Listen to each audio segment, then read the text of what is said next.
Nah sekarang penambahan Sayyidina sebelum lafadz Muhammad, hukumnya apa? Hukumnya menurut paling tidak mutaakhirin, ulama-ulama mutaakhirin itu mengatakan mustahab, sangat-sangat dianjurkan dan disunahkan. Tapi bab ini Bapak Ibu perlu ditekankan ya, ini bukan bab saling menyalahkan ya. Kalau memang ada di antara saudara kita yang mereka memilih tanpa tambahan Sayyidina, nggak ada masalah, redaksi hadis begitu. Cuma yang menjadi masalah kalau mereka nyalahkan, nah itu tentu jadi masalah. Ada dua pemahaman ulama dalam pembahasan ini, yaitu yang pertama, apakah yang lebih utama itu sulukul adab atau imtithalul amri?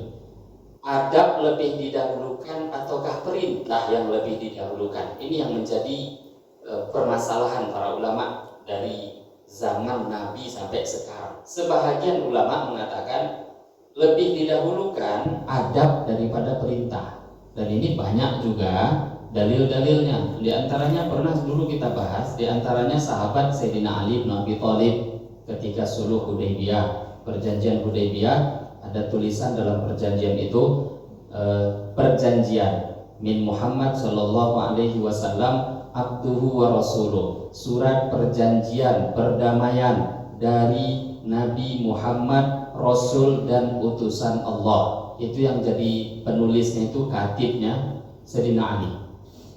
Maka ketika selesai ditulis perjanjian, dibaca oleh pihak musyrik Mekah, maka dibaca perjanjian daripada Muhammad, Rasul dan utusan Allah. Maka kata pihak musyrik Mekah, apa ini tambahan Rasulullah ini? Hapus. Kalau kami mengakui engkau itu Rasulullah, nggak mungkinlah kami larang, nggak mungkin kami cegah, nggak mungkin kami perangi. Kami memerangi engkau karena kami nggak mengakui engkau sebagai Rasulullah. Hapus, kata orang musyrik Mekah. Maka Nabi pun perintahkan pada Sayyidina Ali. Waktu itu kan Sayyidina Ali yang menulis. Hapus, kata Nabi. Apa kata Sayyidina Ali? Enggak, saya nggak mau hapus. Selama-lamanya tidak akan saya hapus. Kenapa? Saya mengakui Tuhan sebagai Rasulullah.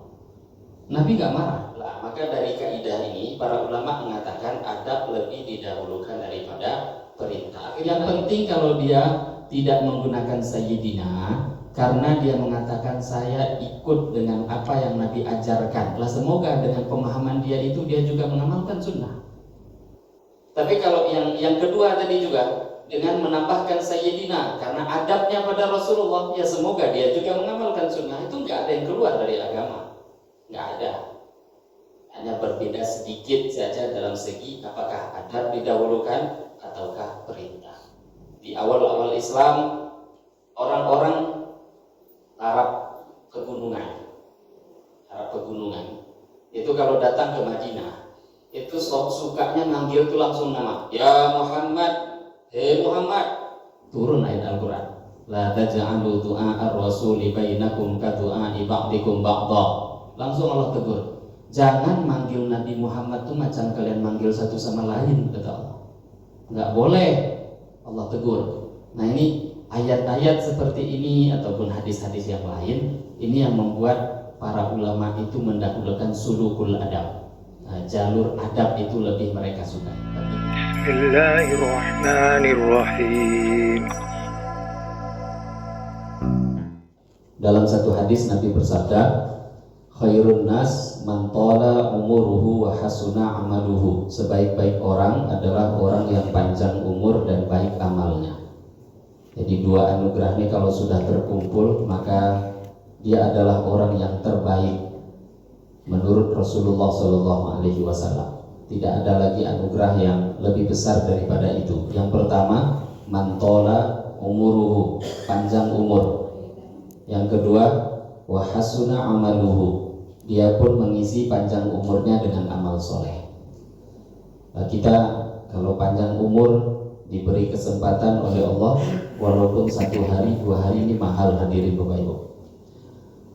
Ini hadis diriwayatkan oleh satu orang sahabat, kalau tak salah Abu Sofwan, bukan Sofyan ya, Sofwan radhiyallahu taala anhu, dan beliau yang meriwayatkan hadis ini itu umurnya panjang.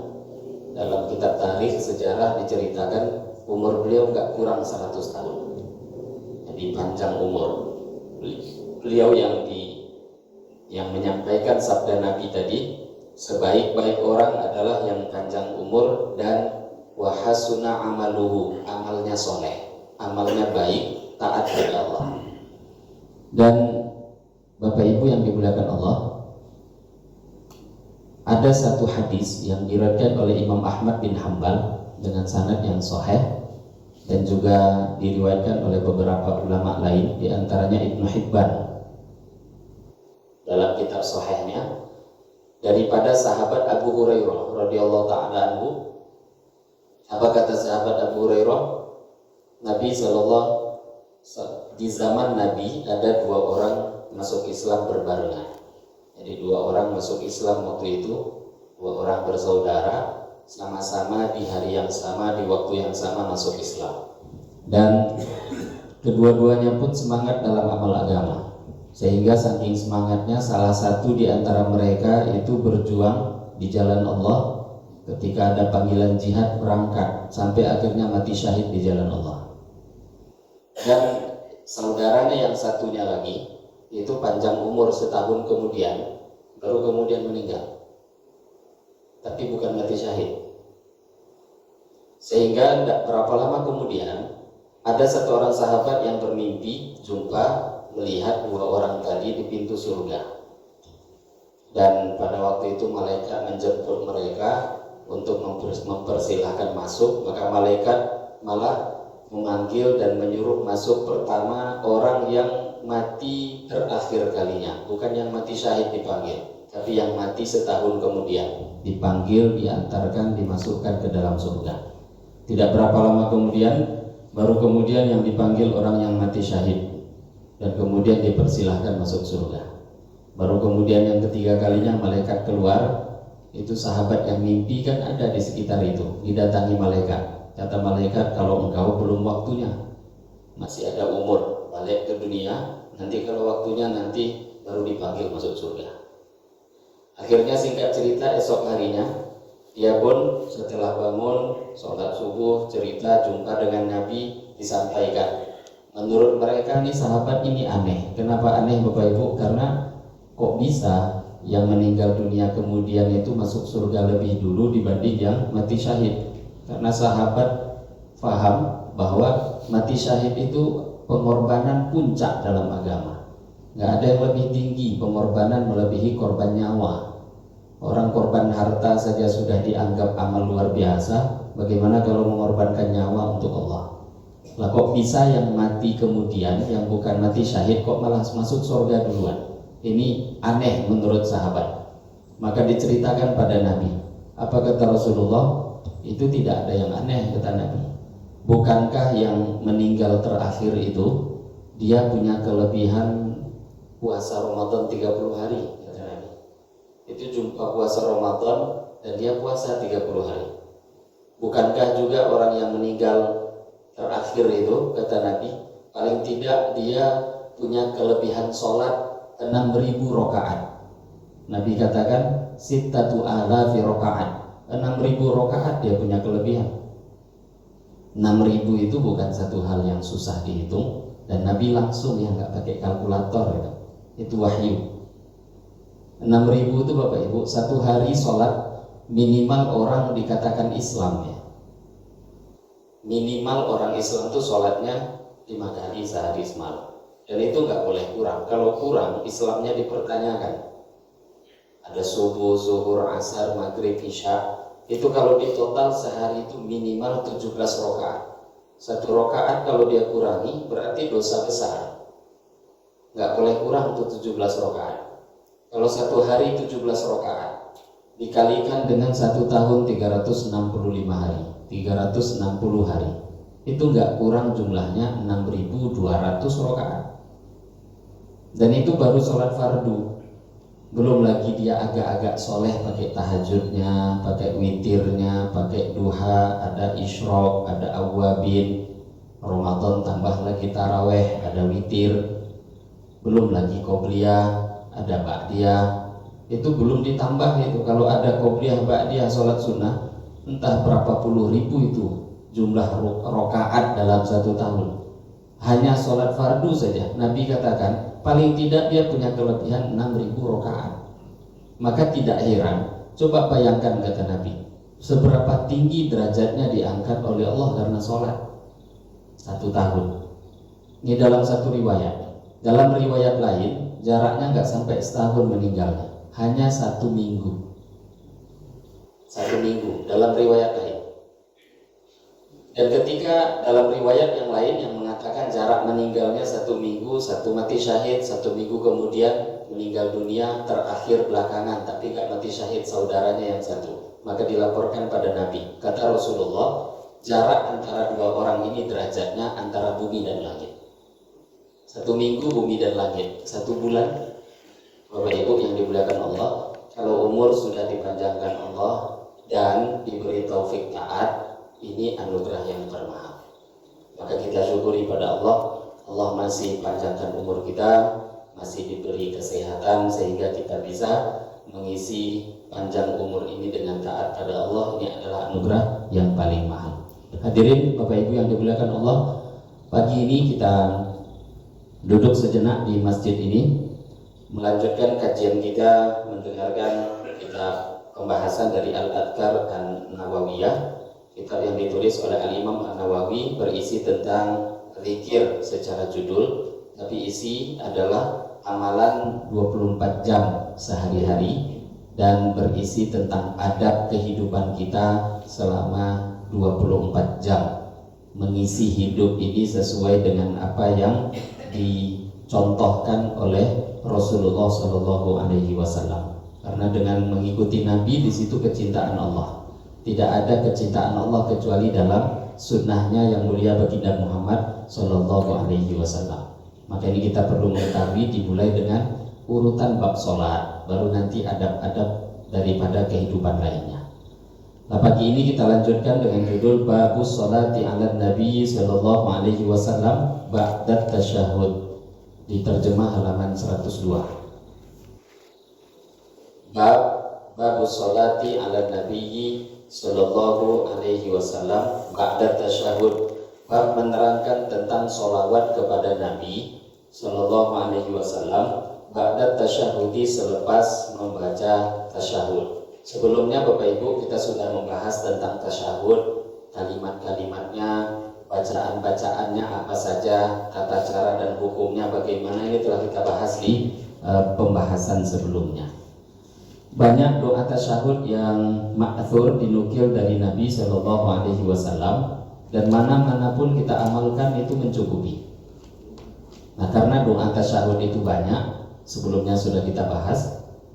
Kalau tasyahud halaman 97 pembahasannya, yang kita mau bahas halaman 102.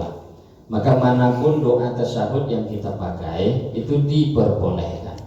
Tapi ulama-ulama karena banyak, mau nggak mau perlu mentarjeh. Nah, dalam madhab Syafi'i, Imam Syafi'i dalam Qaul Qadim, fatwa beliau yang baru, itu lebih mendahulukan doa At-tahiyyatul mubarakatus sholawatut thayyibatu lillah. Assalamu alayka ayyuhan nabiyyu wa rahmatullahi wa barakatuh. Assalamu alayna wa ala ibadillahi sholihin. Asyhadu an la ilaha illallah wa asyhadu anna muhammadar rasulullah. Tasyahud cuma sampai di situ. Nah, ini yang didahulukan Imam Syafi'i untuk dipakai bagi orang yang mau meringkas dan tidak mampu menambahkan hafalan baru. Nah, Imam Abu Hanifah beliau lebih merojehkan doa tasyahud at-tahiyyatu lillah was-shalawatu wat-thayyibat. Assalamu alayka ayyuhan nabiyyu wa rahmatullahi wa barakatuh. Assalamu alayna wa ala ibadillahi sholihin. Asyhadu an la ilaha illallah wa asyhadu anna muhammadan abduhu wa rasuluh. Ini riwayatnya Ibnu Mas'ud. Nah, ada lagi ulama yang mendahulukan tasyahudnya Sayyidina Umar Ibnul Khattab radhiyallahu taala anhu. Nah, jadi Sayyidina Umar Ibnul Khattab waktu itu naik mimbar dan tahulah kita kalau baca tasyahud depan mimbar, depan umum, beliau jadi khalifah yang mendengarkan seluruh muhajirin, seluruh ansor, seluruh sahabat. Nah waktu itu beliau naik mimbar, maka beliau membaca doa tasyahud, at-tahiyyatu lillah, az-zakiyatu lillah, at-thayyibatus sholawatu lillah, assalamu alayka ayyuhan nabiyyu wa rahmatullahi wa barakatuh, assalamu alayna wa ala ibadillahi sholihin, asyhadu an la ilaha illallah wahdahu la syarikalah wa asyhadu anna muhammadan abduhu wa rasuluh. Ini dikenal dengan tasyahudnya Sayyidina Umar. Dan ini tasyahud yang dibaca Sayyidina Umar ini yang dipilih oleh Imam Malik rahimahullah ta'ala. Jadi empat mazhab itu ada pilihan tarjih, mendahulukan yang mana. Tapi semua empat mazhab sepakat mana-mana yang dibaca sunnah, semua sunnah. Entah at-tahiyyatul mubarakat ataukah at-tahiyyatu lillah yang disampaikan diriwayatkan oleh Ibnu Mas'ud, semuanya diamalkan itu sunnah. Sekarang kan susah itu mau menghafalkan 20 doa tasyahud. Maka kalau mau dipilih, itu tarjihnya para ulama. Tarjih yang disampaikan Imam Malik ini juga dalilnya kuat. Kata Imam Malik, kenapa ini saya pilih jadi fatwa untuk orang meringkas kalau mau memilih menghafal satu, hafalkan tasyahudnya Sayyidina Umar, karena beliau membacanya di atas mimbar, di depan seluruh sahabat, di depan seluruh ansor, di depan seluruh muhajirin. Lah semua diam dan mengikuti. Ini namanya ijma'. Nah jadi kalau sudah disepakati, kuatlah dalilnya, bukan cuma dalil hadis. Tapi tadi setiap mazhab tentu punya tarjih. Dan yang dipilih oleh Imam Malik ini dulu qaul qadimnya Imam Syafi'i. Jadi Imam Syafi'i punya fatwa qaul qadim, qaul jadid. Qaul qadimnya Imam Syafi'i ini yang difatwakan Imam Malik. Karena tadi ini dibaca oleh Sayyidina Umar di depan seluruh para sahabat, entah muftinya, entah orang awamnya. Tapi kemudian Imam Syafi'i melihat dalil yang lebih kuat, yaitu tasyahud at-tahiyyatul mubarakat. Kenapa beliau mendahulukan at-tahiyyatul mubarakat yang diriwayatkan oleh Ibnu Abbas? Ini ada beberapa alasan, diantaranya kalimat ini lebih sesuai dengan Al-Quran. Nah, dalam Al-Quran itu tahiyyatan min indillah mubarakatan thayyibah. Dalam Al-Quran itu ada tambahan kata-kata mubarak dengan thayyibah. Jadi paling sesuai dengan lafaz Quran tasyahudnya Ibnu Abbas. Nah jadi kalimat apapun kalau lebih mirip dengan Quran tentu lebih tinggi derajatnya. Hadisnya jelas sahih. Kemudian yang kedua, Ibnu Abbas ini sahabat paling muda. Ibnu Mas'ud yang mana riwayat itu dipakai oleh fatwa dalam Imam Abu Hanifah. Begitu juga riwayat yang dipakai oleh Sayyidina Umar. Nah ini semua sahabat-sahabat yang tua umurnya, yang mana tentu pengajaran tasyahudnya itu di awal-awal Islam, namanya sahabat yang tua. Nah sedangkan Ibnu Abbas ini sahabat muda. Jadi Nabi mengajarkan itu, bahasa lainnya kata para ulama dalam mazhab Syafi'i, Nabi ngajarkan di akhir umur. Nah biasanya yang paling akhir itu kalau dalam bab nasakh mansukh yang akhir itu akan menghapus yang awal. Tapi ini kan bukan bab menghapus. Dan dalam riwayat lain Ibnu Abbas menekankan dalam bahasanya, kata Ibnu Abbas, karena Rasulullah Shallallahu Alaihi Wasallam yu'allimuna tasyahud kama yu'allimuna Al-Quran. Nabi nuntun kalimat tasyahud yang saya baca ini, kata Ibnu Abbas, seperti Nabi nuntun Al-Quran pada kami. Itu kan gak main-main, berarti dituntun seperti nuntun Quran. Quran gak boleh salah huruf, kalimat, apapun. Sedangkan kita tahu hadis itu longgar, riwayat bil makna saja boleh. Nah ini kata Ibnu Abbas, saking pentingnya ini tasyahud, aku dituntun oleh Nabi seperti nuntun Al-Quran. Nah, dari beberapa tarjih itu Imam Syafi'i memilih mendahulukan tasyahud Ibnu Abbas. Tapi ini bukan bab tarjih, oh ini ditinggalkan, enggak, bukan meninggalkan, semuanya sunnah. Hanya dalam bab mendahulukan mana ketika ingin memilih satu. Tapi kalau kita mampu hafalkan semua, dan kita sudah dengar beberapa bentuk kalimat tasyahud. La tasyahud hanya sampai asyhadu an la ilaha illallah wa asyhadu anna Muhammadan Rasulullah atau Muhammadan abduhu wa rasuluh. Ini doa tasyahud. La tasyahud ini Bapak Ibu sudah dibahas juga hukumnya. Tasyahud akhir wajib.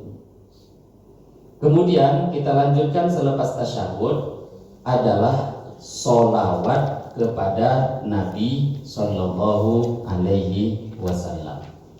Bismillahirrahmanirrahim. Qala al-musannif rahimahullahu ta'ala nafa'anallahu bihi wa bi'ulumihi fid dharain wa bi sanadinal muttasil ila Imam An-Nawawi qala ya'lam, ketahuilah, anna salata sesungguhnya salawat ala nabi ke atas Nabi Sallallahu Alaihi Wasallam wajibatun, hukumnya wajib, inda Syafi'i, menurut Imam Syafi'i rahimahullahu ta'ala, ba'da tasyahudil akhiri, selepas membaca tasyahud akhir.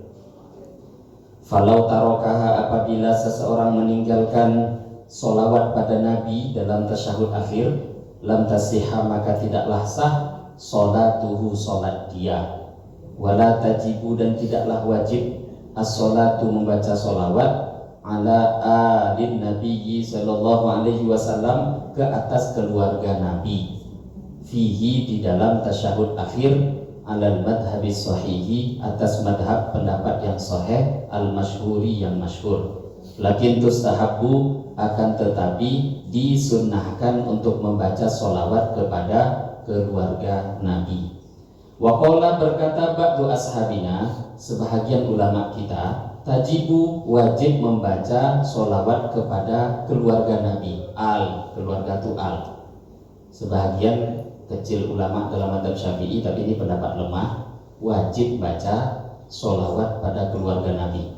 Wal afdalu, adapun kalimat sholawat yang afdal, ayyakula, yaitu seseorang membaca Allahumma sholli ala Muhammadin abdika wa rasulika nabiyil ummi wa ala ali Muhammadin wa azwajihi wa dhurriyyatihi kama shallaita ala Ibrahim wa ala ali Ibrahim wa barik ala Muhammadin nabiyil ummi wa ala ali Muhammadin wa azwajihi wa dhurriyyatihi kama barakta ala Ibrahim wa ala ali Ibrahim fil alamin innaka Hamidum Majid. Ini sholawat yang disampaikan Imam Nawawi, bentuk sholawat yang paling afdol. Ini afdol itu paling utama. Kalau yang lain boleh.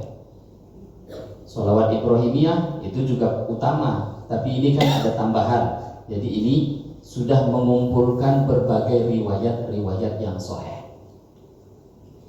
Warwaina, dan juga kami telah meriwayatkan hadhil kaifiyah, tata cara bentuk sholawat ini, fi sahihil Bukhari wa Muslim, dalam kitab Sahih Bukhari wa Muslim, an Ka'b bin Ujrah, daripada sahabat Ka'ab bin Ujrah, an Rasulillah sallallahu alaihi wasallam, daripada Nabi sallallahu alaihi wasallam, illa ba'daha, kecuali sebahagiannya. Fahuwa, maka hadis itu sahihun, adalah sahih, min riwayat ghairi Ka'bin, daripada riwayat selain sahabat Ka'ab bin Ujrah. Wasayati, dan akan datang tafsiluhu, perinciannya, fi kitab sholati, dalam pembahasan kitab sholat, ala Muhammadin, dalam kitab pembahasan sholawat, ala Muhammadin, ke atas Nabi Muhammad sallallahu alaihi wasallam, insyaallah taala. Wallahu a'lam. Wal wajib, adapun yang wajib, minhu, daripada bacaan sholawat, adalah Allahumma sholli ala nabi. Jadi ini beliau masuk ke dalam pembahasan hukum. Kita baca dulu apa yang Imam Nawawi sampaikan, baru yang perlu dibahas kita bahas setelahnya. Sholawat hukumnya wajib dalam tasyahud akhir, tapi dalam tasyahud awal hukumnya sunnah. Sholawat yang paling utama tadi beliau tuliskan. Kemudian sholawat yang paling minimal, paling tidak dia baca Allahumma sholli ala nabi. Kok sampai di situ aja baca, berarti yang wajib sudah ditunaikan. Tapi yang afdal tadi yang panjang. Atau di sini beliau nukil hadis sahih yang diriwayatkan oleh Ka'ab bin Ujrah. Cuma beliau nggak tulis ya mana hadisnya, padahal itu hadis sahih sholawatnya. Nah, yang disampaikan oleh sahabat Ka'ab bin Ujrah adalah sholawat Ibrahimiyah. Allahumma sholli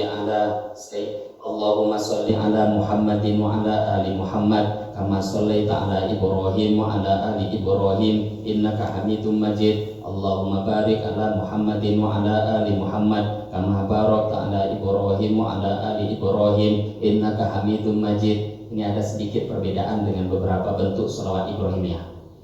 Nah, itu yang biasa kita baca.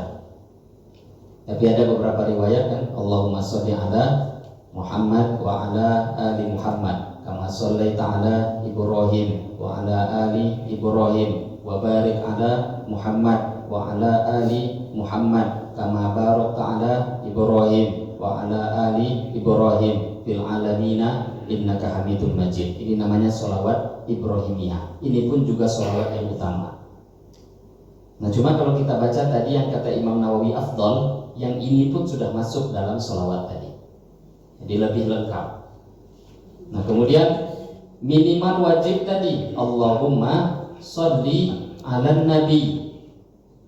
Wa insya'a qala, boleh juga dia baca sallallahu ala Muhammad.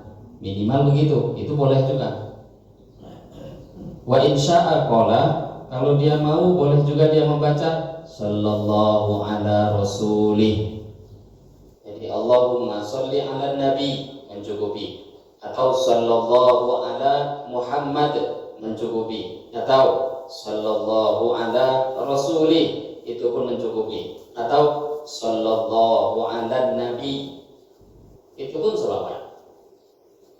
Walana wajhun annahu la yajuzu illa qauluhu. Ada satu pendapat dalam fatwa mazhab Syafi'i, ada satu pendapat yang mengatakan tidak boleh membaca kecuali Allahumma sholli ala Muhammad.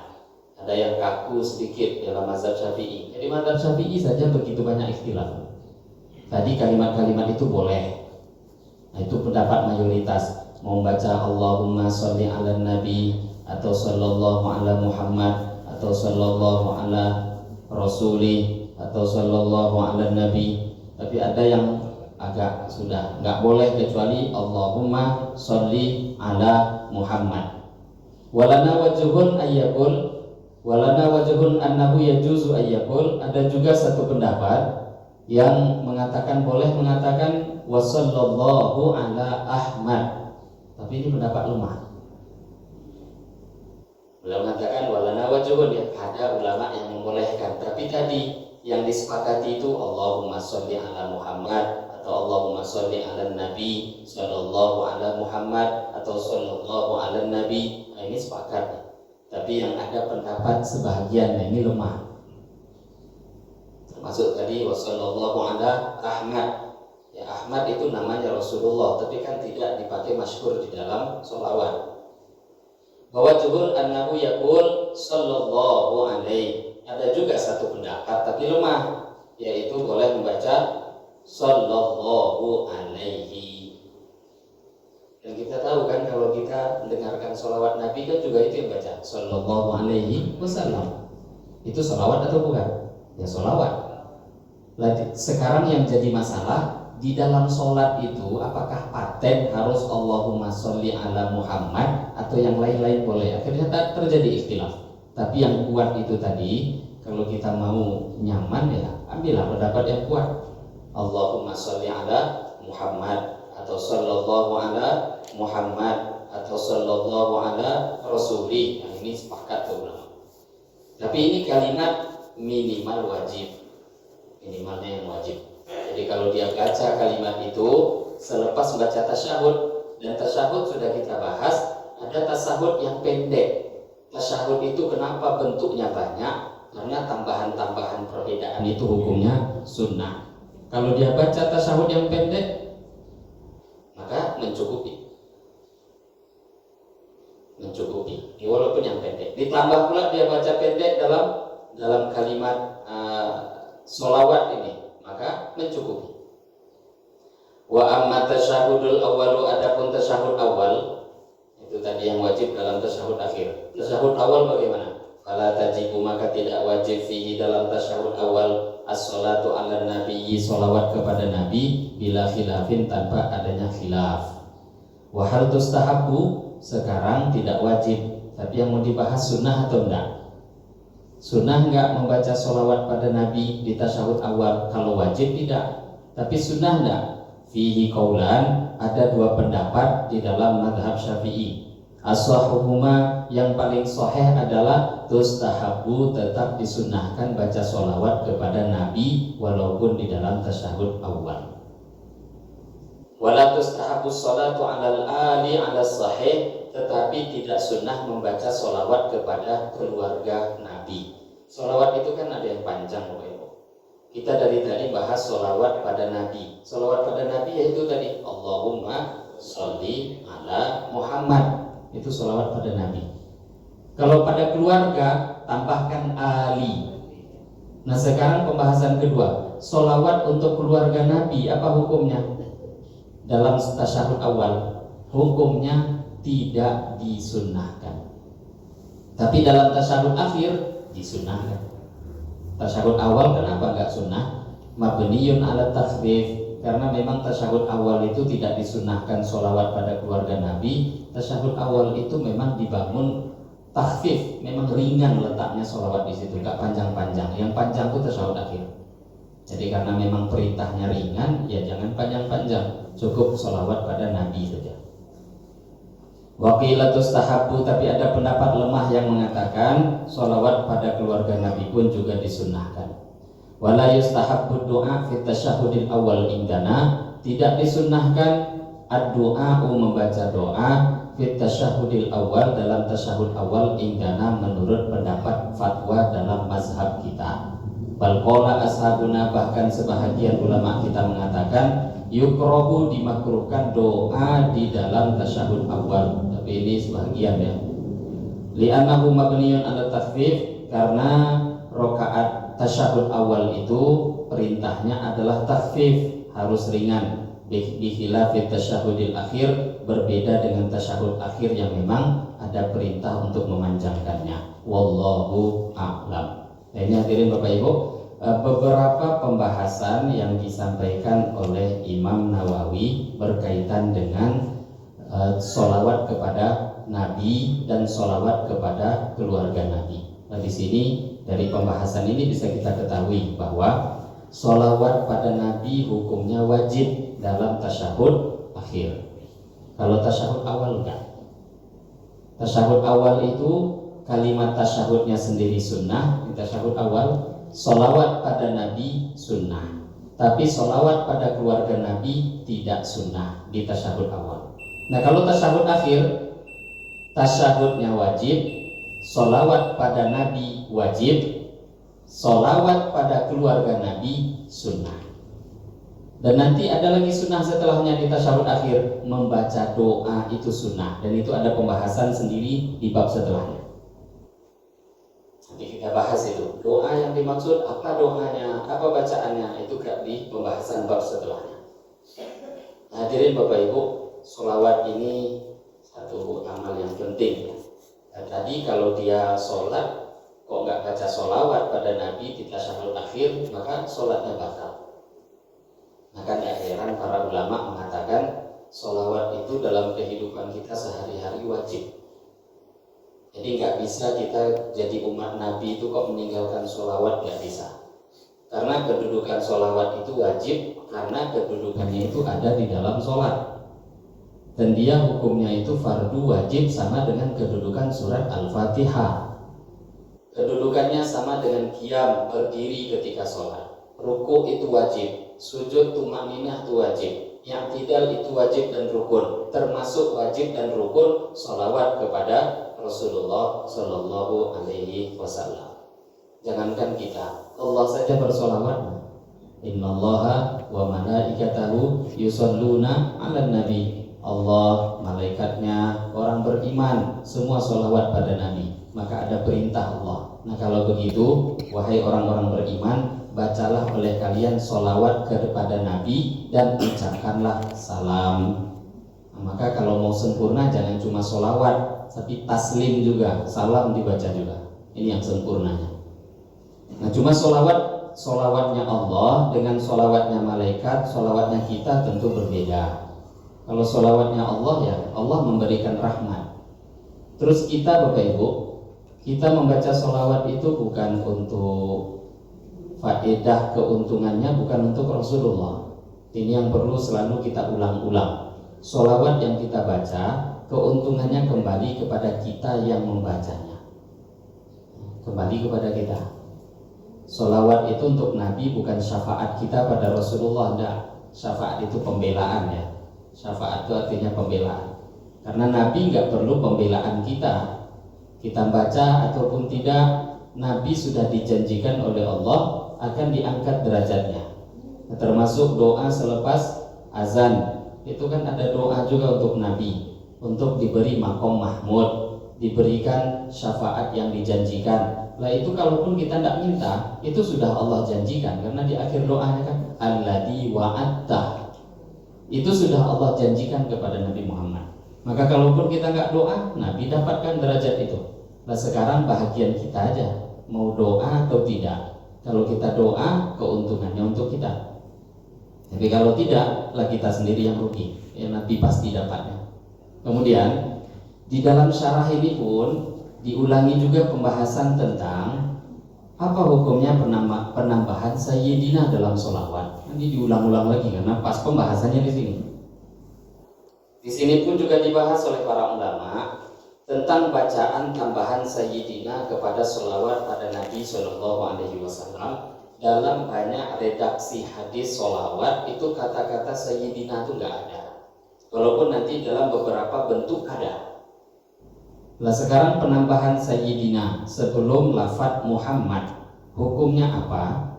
Hukumnya menurut paling tidak mutaakhirin, ulama-ulama mutaakhirin itu mengatakan mustahab, sangat-sangat dianjurkan dan disunahkan. Tapi bab ini Bapak Ibu perlu ditekankan ya, ini bukan bab saling menyalahkan ya. Kalau memang ada di antara saudara kita yang mereka memilih tanpa tambahan sayyidina, nggak ada masalah, redaksi hadis begitu. Cuma yang menjadi masalah kalau mereka nyalahkan, nah itu tentu jadi masalah. Ada dua pemahaman ulama dalam pembahasan ini, yaitu yang pertama, apakah yang lebih utama itu sulukul adab atau imtithalul amri? Adab lebih didahulukan ataukah perintah yang lebih didahulukan? Ini yang menjadi permasalahan para ulama dari zaman Nabi sampai sekarang. Adab yang lebih didahulukan atau perintah? Ada yang mengatakan adab lebih didahulukan, sehingga apapun kalau sudah Nabi ngajarkan jangan dirubah-rubah. Mereka memiliki pemahaman itu namanya perintah, udahlah nggak usah dirubah. Dan ini juga pernah dibuat oleh beberapa orang sahabat, ketika diperintahkan itu nggak dirubah.